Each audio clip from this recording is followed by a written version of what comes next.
Arr, Pirate fans! It's time to find out the state of the ship of your defending champions for the 2022 season with your hosts, Johnny Wilbur and Jake Ignaszewski.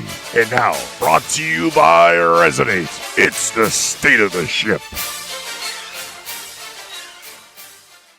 Arr! For some reason now, I feel like I have to start it like that. It's the State of the Ship brought to you by Resonate, and we're ready to have a good time. Week 8 on tap, and Vegas headed into Worcester coming up here on Sunday. Cancer Awareness Night, or Cancer Awareness Afternoon, and Star Wars Day, too. Jake Ignaszewski, Johnny Wilbur here for the Mass Pirates State of the Ship, and 4-1 after a great win on Saturday evening. A great bounce back by the Pirates after, going out to Green Bay and, taking what I like to call a trap loss. Yeah, we saw them win against the Barnstormers 36-22. We saw the backup quarterback for the Pirates slot in there under center. Mike Glass, the third, dominated the game, not only with his arm, but also with his feet as well. We saw Alejandro Benefield had an illness before the game, so they slotted Mike Glass in there, but it shows perfectly the amount of depth that this Pirates team has. Jake, you wondered walking into the arena, you heard the murmurs that Alejandro wasn't playing, and that we were going to have to rely on our backup, Mike Glass, and I said, who? As you know, obviously we haven't had to call him out on the PA or anything like that. Hadn't seen Mike play yet. Mike hadn't played since 2019, and it showed a little bit in the beginning. He was a little bit nervous. You talked to him after the game, and he addressed that, and he said, it is what it is. I hadn't played in a while. We were trying to execute. I was able to settle in, and especially after that first drive, really showed that he's got talent. And I guess we don't have to really question what our situation is if Alejandro can't go.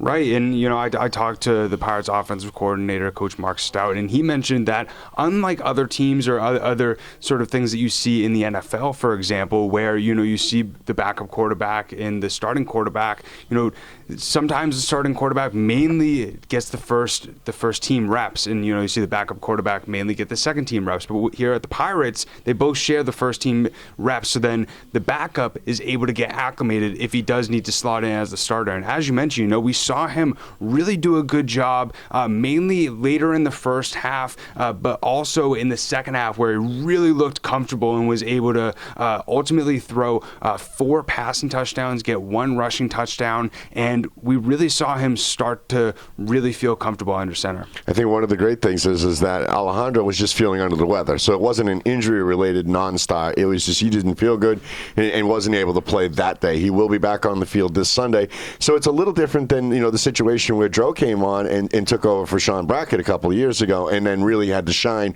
and shine he did as he able to take over the team and really lead him into the IFL championship for the United Bowl. But it's really good to know that Mike is there in case of need of him, even when Dro goes down for a moment. And anytime any player has to come out of the game, at least we know that we got a backup for him. That's a solid quality.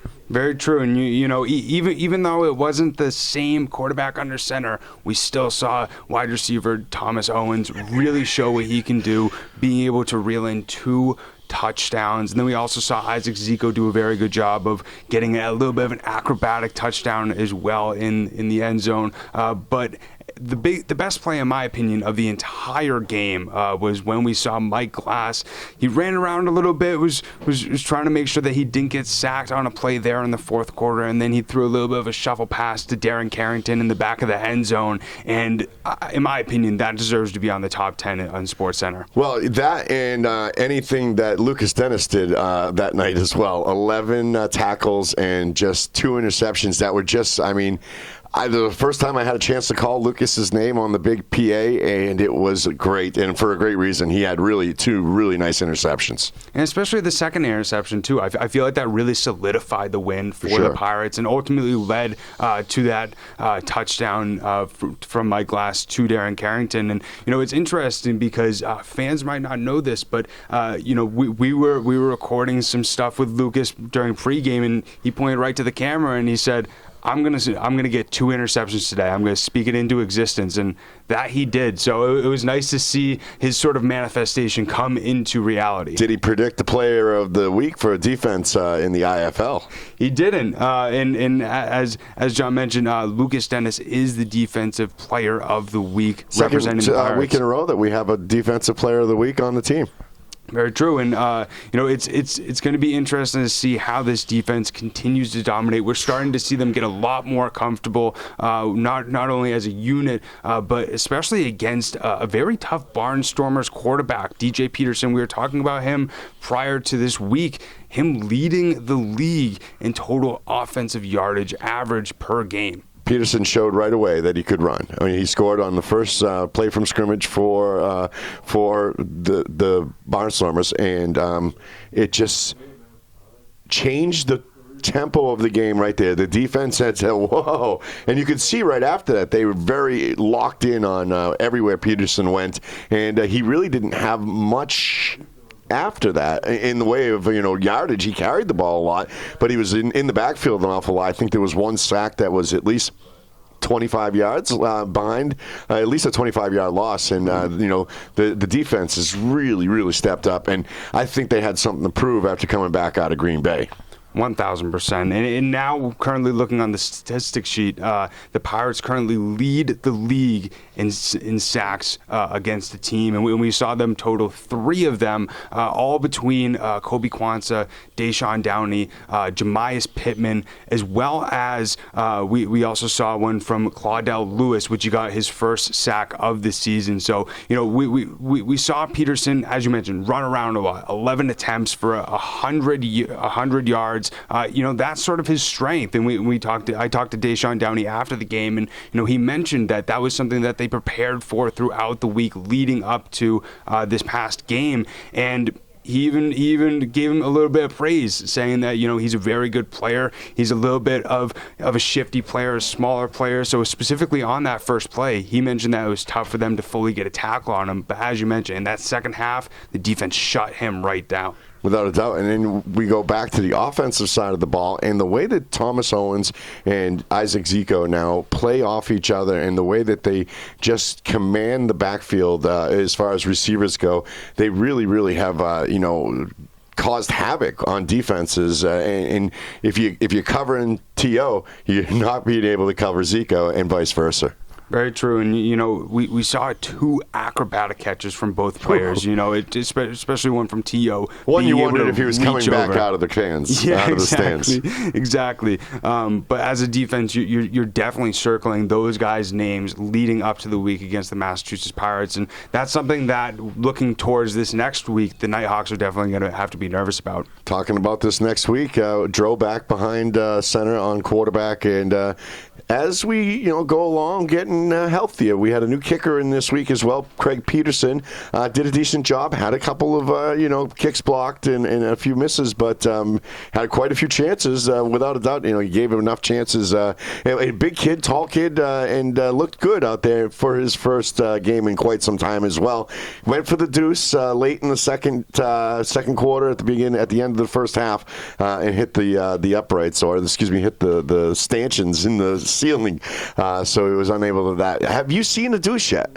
I haven't yet. That's one of the most exciting plays here in the IFL. In the last minute of each half, if you kick off, you have the opportunity to try to kick off through the uprights for 2 points. Yeah, I can't wait for that to eventually happen. Hopefully, Craig the Leg, as they call him, can get one of those for us. But yeah, as you mentioned, we also got a few other signings. We got DeJour Simpson, offensive lineman, coming in, and we also saw him do something that I haven't really seen yet from the Pirates offense. We saw him line up as a sort of a fullback. Came in as eligible, number 72, reporting eligible. I remember that from Saturday night. Yeah, and that's when you only have 8 players on the field. To hear a lineman coming in reporting as eligible, that's pretty impressive.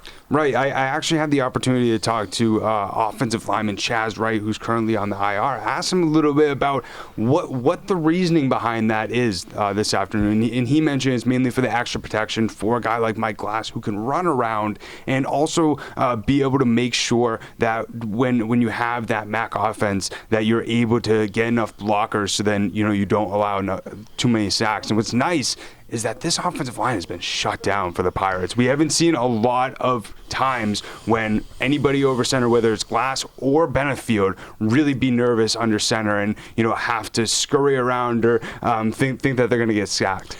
Jake, you bring up a great point too, because I think if there's one area of the team right now that we need to improve in is rushing and just carrying the ball. And I think a lot of the rushes are coming outside. And if we use those offensive linemen a little bit more, maybe try to get the holes on the inside. Not that I'm a coach or know what I'm talking about or anything like that, but it just seems, and Martez Carter seems to be getting the most carries, still without a touchdown yet this season on the ground. We got to rely on that. I think back to the United Bowl and to the playoffs and how important the running game became, and to get that nice solid ground game going. Very true. Hopefully they can get that rolling this next week against Vegas. Currently, Vegas is coming in with the 6th-ranked defense in the IFL. Looking at the offensive side for the Nighthawks, they're last in the league, 14th. They currently don't have a quarterback at the moment. How do you play without a quarterback? I don't know. That's a great question. Line up in a Wildcat? Yeah, that's a great question for their head coach and general manager, Mike Davis. But we saw their wide receiver, Frank Brown, be slotted in there under center for the Nighthawks against the Green Bay Blizzard. And looking at what the Blizzard were able to do in that game in the first half, they piled on the scoring 34-0 to start off. And so seeing what the Nighthawks were able to do in that second half really begs to question, how are the Pirates really preparing this next week to make sure that doesn't happen to them? Because we've seen the team has struggled being able to keep teams under wraps in the second half and allowing them to creep back into the game. Yeah, you have to wonder if they maybe got up a little bit and got on their heels and said, we're up 35 points in the first half. We got these chumps, and being able to take them, and so therefore giving them Vegas a chance to come back. I don't think the Pirates allow that to happen. If the Pirates are able to get up to a 35-0 lead, I'd expect them to put 65 up on the board that night. I agree, and I had the opportunity to speak with head coach Rayshon Kaiser of the Pirates, and he mentioned that he's looking at this as just a regular week. They're not looking so much at what the Nighthawks were able to do specifically in that Green Bay game. They're specifically looking at this, how can we get a win, and also keep an eye out on who potentially could be under center for Vegas this upcoming week, because as we mentioned, they got no quarterback. So will they go again with their wide receiver Frank Brown if they're trying to get a win? I don't see that happening. So the Pirates are mainly just focusing on this as a regular week, continuing to figure out how to not allow teams to come back in that second half and solidifying this defense as what it is, a top 3, top 2, even top defense in the league. We'll have to wait and see. Sunday afternoon game, a different game. It's, that can play, some with the players as well. They're used to, that morning sleep and Saturday and getting up and having an whole day to, prepare. Now you're at the stadium at 10 a.m. and it's a much different game, but I expect the Pirates to show up ready to play.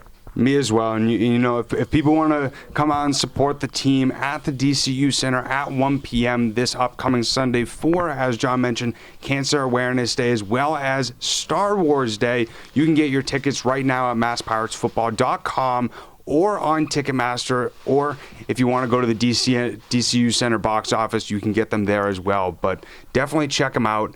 And don't forget the jersey auction after the game. True.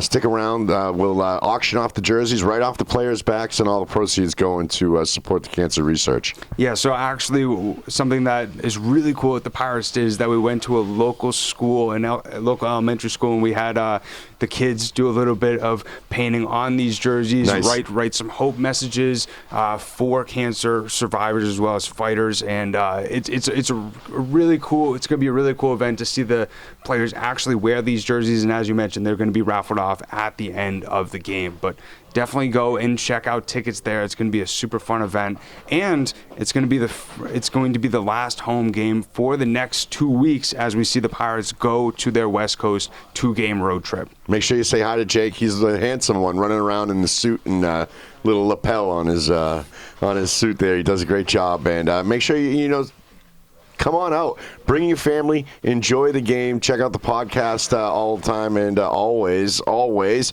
support your pirate ship. Exactly, and if you want to subscribe and make sure you stay updated with the Massachusetts Pirates, state of the Pirates ship. If you have not yet, subscribe on whatever audio platform that you're listening to. Also, we post the video version on YouTube, but we greatly appreciate all the support week in and week out. Make sure, as I mentioned, subscribe if you want to get updated for all your Massachusetts Pirates news. I'm Jake Ignaszewski. This is John Wilbur. We'll see you next week.